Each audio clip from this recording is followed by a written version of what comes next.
When hospital security tried to remove a black Marine from his dying father's bedside, they thought they were dealing with just another troublemaker.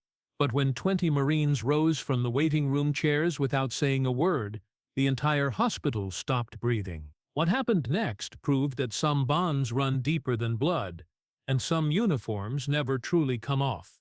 The morning sun cast sterile light through the glass doors of St. Catherine's Medical Center as Sergeant Major David Washington pulled into the visitor parking lot. His hands gripped the steering wheel of his Ford pickup for a moment longer than necessary, gathering strength for what waited inside. The call had come at 0300 hours while he was stationed at Camp Pendleton. His father had suffered a massive heart attack and wasn't expected to survive the night. David had driven 12 hours straight through desert highways and mountain passes, stopping only for gas and coffee that had long since grown cold in the cup holder. At 45 years old, he carried himself with the bearing of a man who had led Marines through 3 combat deployments. But today that confidence felt fragile. Today he was just a son trying to make it to his father's bedside before it was too late. He stepped out of the truck and smoothed the front of his dress blue uniform. He hadn't had time to change after receiving the emergency leave orders, and somehow wearing the uniform felt right. His father, James Washington, had been a Marine too. The old man had never talked much about his service, but David had found the Purple Heart hidden in a drawer when he was 12 years old. The hospital lobby was typical of most medical centers, polished floors that squeaked under hurried footsteps, the faint smell of disinfectant mixed with coffee from the cafeteria, and the quiet tension that hung in the air whenever families gathered to wait for news they both wanted and dreaded to hear. David approached the information desk, where a tired-looking volunteer with gray hair and kind eyes looked up from her computer. "I'm here to see James Washington," David said, his voice steady despite the emotion churning in his chest. "ICU, room." The volunteer checked her system and nodded. "Visiting hours for ICU are restricted, but family is allowed. Just show your ID to the nurses' station on the 3rd floor. Elevators are just down that hall." David thanked her and made his way toward the elevators, his dress shoes clicking against the polished floor. A few people glanced at his uniform, some with recognition and respect, others with curiosity. He was accustomed to both reactions and paid them little mind. His focus was singular, getting to his father's side. The elevator ride to the 3rd floor felt endless. David watched the numbers climb. 1, 2, 3, and when the doors opened, he was greeted by the controlled chaos of an intensive care unit. Nurses moved efficiently between rooms, monitors beeped steadily from behind partially closed doors, and families huddled in small groups speaking in hushed tones. The nurses' station was staffed by a middle-aged woman with auburn hair pulled back in a practical ponytail. Her scrubs were decorated with small hearts, and her badge identified her as Sarah Collins, RN. She looked up as David approached, taking in his uniform with what appeared to be appreciation. "I'm Sergeant Major Washington," David said, producing his military ID. "I'm here to see my father, James Washington, room 314. Sarah's expression softened immediately. "Oh, Sergeant Major, we've been expecting you. Your father has been asking for you. He's stable right now, but—" She paused, choosing her words carefully. "He's been in and out of consciousness. The doctors will want to speak with you about his condition." David nodded, steel in his voice despite the emotion. "How bad is it?" "The cardiologist will give you the full details, but it was a massive anterior wall myocardial infarction. We're doing everything we can." Sarah's tone was professional but compassionate. "He's a fighter, though. He told me he was a Marine, and that Marines don't quit." A slight smile crossed David's face. "No, ma'am, they don't." Sarah led him down the hallway past several rooms where other families maintained their vigils. The ICU was quieter than the main hospital, but the atmosphere was heavier. This was where life and death decisions played out in real time, where families said hello and goodbye in the span of hours. Room 314 was at the end of the hall. Through the glass door, David could see his father lying in the hospital bed, connected to various monitors and IV lines. James Washington looked smaller than David remembered, more fragile, but even unconscious there was something indomitable about his posture. David pushed open the door and stepped inside. The room was filled with the soft beeping of monitors and the whisper of the ventilator helping his father breathe. He moved to the bedside and gently took his father's hand. "I'm here, Dad," David said quietly. "I made it." James's eyes fluttered open, focusing slowly on his son's face. When he saw the dress blues, a weak smile crossed his features. "Should have known you'd show up in uniform," he managed to whisper. David squeezed his father's hand. "Old habits, I guess." "Good habits," James replied, his voice barely audible. "You look like a Marine." They sat together in comfortable silence for nearly an hour. David told his father about his current assignment, about the Marines under his command, about anything that might keep the old man connected to the world of the living. James drifted in and out of consciousness, but whenever he was awake, his eyes stayed fixed on his son. Around 100 hours, David stepped out to get coffee and call his commanding officer with an update on his father's condition. The family waiting area was on the same floor, a small space with uncomfortable chairs and a television mounted on the wall playing daytime programming that no one was really watching. As David was finishing his phone call, 2 security guards approached him. They were both white men in their 30s, wearing the standard black uniform of the hospital's private security company. Their badges identified them as Officers Preston and Kowalski. Preston was the taller of the two, with closely cropped hair and the kind of swagger that suggested he took his authority seriously. Kowalski was shorter and stockier, with small eyes that seemed to take in everything with suspicion. "Excuse me," Preston said, his tone already carrying an edge of authority. "We need to speak with you." David ended his call and turned to face them. "Is there a problem?" "There might be," Preston replied.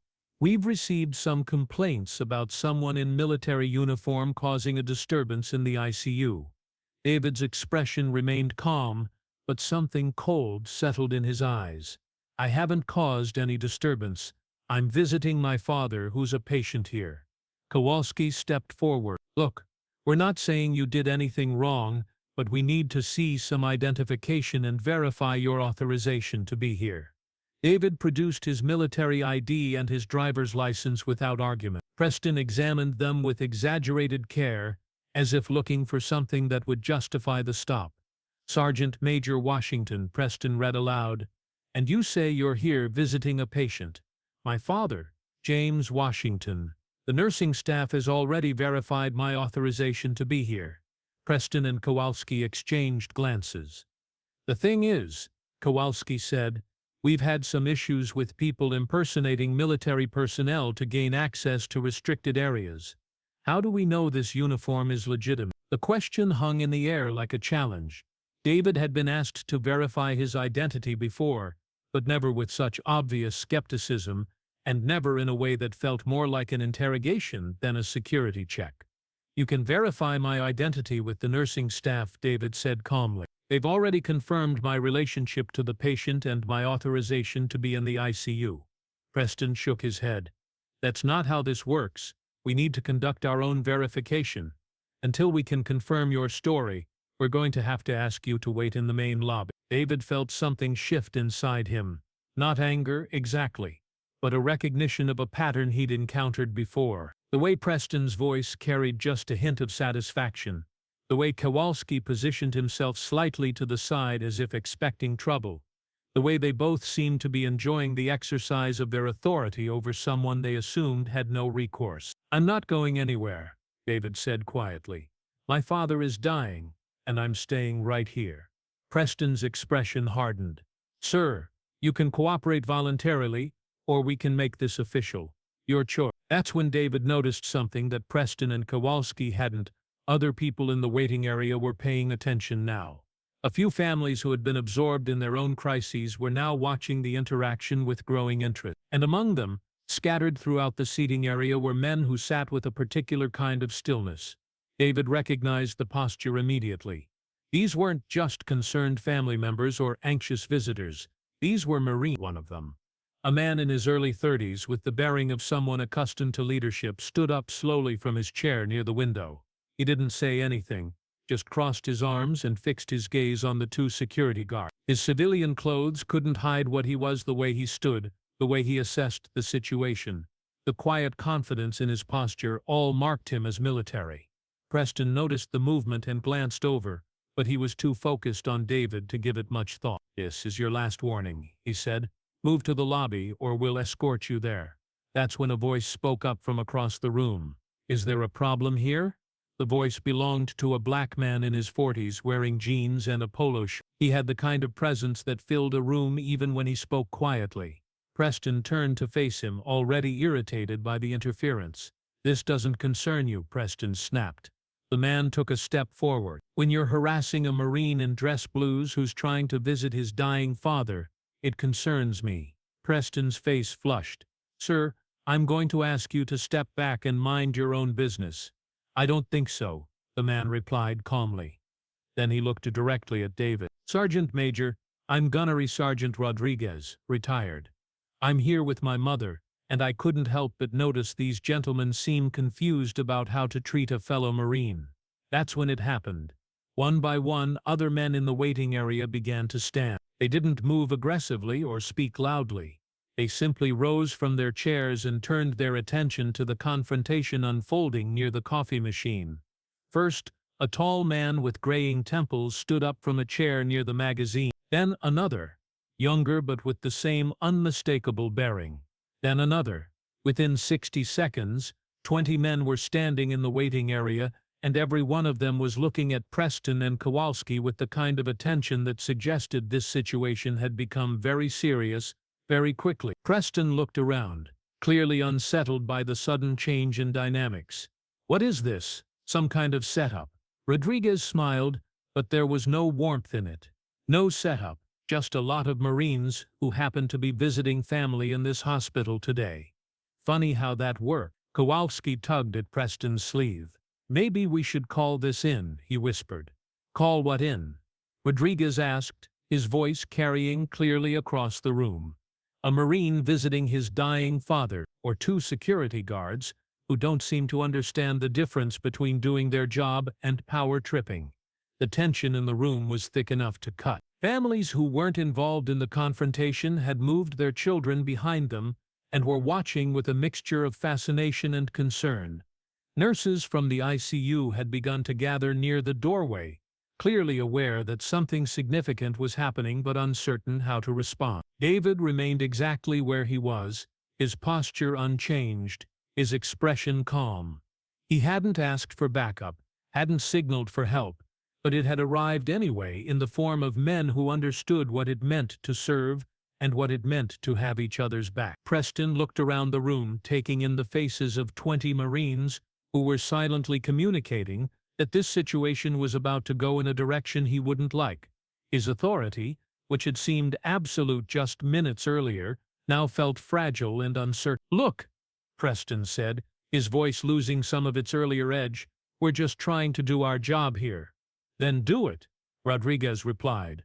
"Check with the nursing staff, verify what the sergeant major has already told you. Act like professionals instead of playground bullies." Kowalski was already reaching for his radio, but before he could call for additional security, a new voice entered the conversation.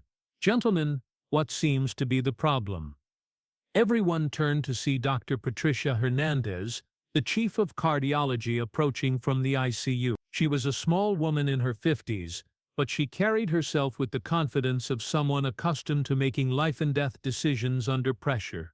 Preston straightened, suddenly aware that the situation had escalated beyond his control. "Doctor, we were just conducting a routine security check on this individual who claims to be visiting a patient." Dr. Hernandez looked at David, taking in his uniform and bearing, then at the 20 Marines who were still standing silently throughout the waiting area. "Sergeant Major Washington, I presume?" "Yes, ma'am. I've been looking for you. I need to discuss your father's condition and treatment options with you." She turned to Preston and Kowalski. "This man is authorized to be here. He's the next of kin for one of my patients, and he has every right to be in this hospital." Preston's face reddened. "We were just verifying. You were harassing a Marine whose father is fighting for his life," Dr. Hernandez cut him off. "And from what I can see, You've managed to turn a quiet waiting area into a potential incident." She looked around at the standing Marines. "Gentlemen, thank you for your presence. But I think we can all agree that this situation has been resolved." One by one, the Marines began to sit back down, but their attention remained focused on Preston and Kowalski. The message was clear: they would be watching. Rodriguez walked over to David and extended his hand. "Semper Fi, Sergeant Major." David shook it firmly. "Semper Fi, Gunny. Your father's going to be proud when you tell him about this," Rodriguez said quietly. David smiled for the first time since arriving at the hospital. "He already is." Dr. Hernandez led David away from the waiting area to discuss his father's condition. As they walked toward her office, she spoke quietly. "I want you to know that not everyone here thinks like those two security guards. Most of us understand what service means." "Thank you, ma'am. But I have to ask, how did so many Marines end up in this waiting area at the same time?" Dr. Hernandez smiled. "Word travels fast in the military community. When a Marine is in trouble, whether it's on a battlefield or in a hospital waiting room, other Marines tend to show up. Over the next several hours, James Washington's condition stabilized. He would require surgery and a long recovery, but the doctors were cautiously optimistic about his prognosis.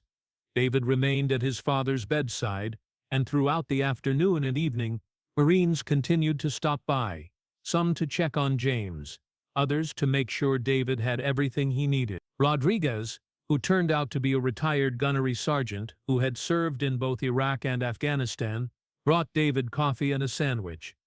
"Your old man was asking about the situation in the waiting room," he said with a grin. "Seems word reached the ICU." David chuckled. "What did you tell him?" "I told him his son handled himself like a Marine and that he had more backup than he probably realized." Late that evening, as visiting hours were ending, David said goodnight to his father, who was sleeping peacefully for the first time since the heart attack. As David walked through the waiting area toward the elevators, he noticed that several Marines were still there, some reading, others talking quietly with family members. Rodriguez stood up as David passed. "You heading out, Sergeant Major?" "Just to get a hotel room. I'll be back first thing in the morning." "Before you go," Rodriguez said, "I wanted you to know something. What happened today that wasn't about you needing help. You had that situation handled from the moment it started. We stood up because it was the right thing to do, but also because we knew you'd do the same for any of us." David looked around the waiting area at the faces of men who had served in different units, different conflicts, different eras of the Corps, but who shared something that couldn't be easily explained to someone who hadn't lived it. "Once a Marine, always a Marine," David said. "Exactly," Rodriguez replied. "And Marines don't let other Marines stand alone." As David walked to his truck in the parking lot, he thought about the day's events. His father was going to recover, which was the most important thing. But beyond that, he had been reminded of something he sometimes took for granted in the routine of military life. The bond between Marines wasn't just a slogan or a recruiting poster. It was real, and it endured long after the uniforms were hung up and the active duty years ended. The next morning, David returned to the hospital to find his father awake and alert. James Washington's color had improved, and while he was still connected to monitors, he looked more like the tough old Marine David remembered. "How you feeling, Dad?" James smiled weakly. "Better than yesterday. Doc says I'm going to make it." "Never doubted it." James studied his son's face. "Heard there was some excitement yesterday while I was sleeping," David chuckled. "Nothing I couldn't handle." "I know that," James said. "But I also heard you had some backup. 20 Marines, give or take." James's eyes filled with pride. "That's how it works, son. Has been since 1775. Marines take care of Marines." David nodded, understanding more clearly than ever what his father meant. It wasn't just about military service or shared experiences in combat. It was about a commitment that extended beyond active duty, beyond rank, beyond age or race, or any of the other things that sometimes divided people. "Dad," David said, "tell me about Korea." For the first time in David's life, James Washington began to talk about his war. He spoke about the cold, about Marines who didn't make it home, and about the bonds forged in places whose names most people couldn't pronounce. He talked until he grew tired, and then he slept while David sat beside him, finally understanding the full weight of what it meant to be part of something larger than himself. 6 months later, James Washington was back to his old self, arguing with his doctors about his diet and exercise restrictions. David had returned to his duties at Camp Pendleton, but he called every evening to check on his father's progress. The incident at the hospital had become something of a legend among the Marines who had been there. The story was told and retold, sometimes growing in the telling, but always ending the same way. When one Marine needed support, 20 Marines stood up without being asked. Preston and Kowalski had received formal reprimands from the hospital administration and had been required to complete sensitivity training. The hospital had also implemented new policies for dealing with military families, recognizing that service members and veterans deserved special consideration during times of medical crisis. But the most lasting impact of that day wasn't in policy changes or formal reprimands. It was in the reminder that some bonds run deeper than blood, some commitments last longer than contracts, and some uniforms never truly come off. David Washington learned that day that being a Marine wasn't just about what you did during your years of service. It was about who you chose to be for the rest of your life, and who stood with you when life tested your strength. And James Washington, recovering in his hospital bed, had been reminded that the values he had learned as a young Marine in Korea, honor, courage, commitment, and above all, loyalty to fellow Marines, had been passed down to his son and to countless other young men and women who understood that service to country was also service to each other. The morning that James Washington was discharged from the hospital, 20 Marines were there to see him off. They didn't make speeches or pose for pictures. They just stood quietly in the parking lot as David helped his father into the truck. Their presence a silent testament to the fact that some bonds are unbreakable, some commitments are permanent, and some families are chosen rather than born. As David drove his father home, James looked back at the hospital where he had almost died, and where his son had been reminded of what it truly meant to be a Marine. "You know what the best part of all this was?" James asked. "What's that, Dad?" "Watching you realize that you're never really alone. No matter where life takes you, no matter what challenges you face, somewhere there's a Marine who has your back." David smiled, thinking about the 20 men who had stood up in a hospital waiting room without being asked, without expecting recognition, without needing thanks. Semper Fi, Dad. Semper Fi, son. Always.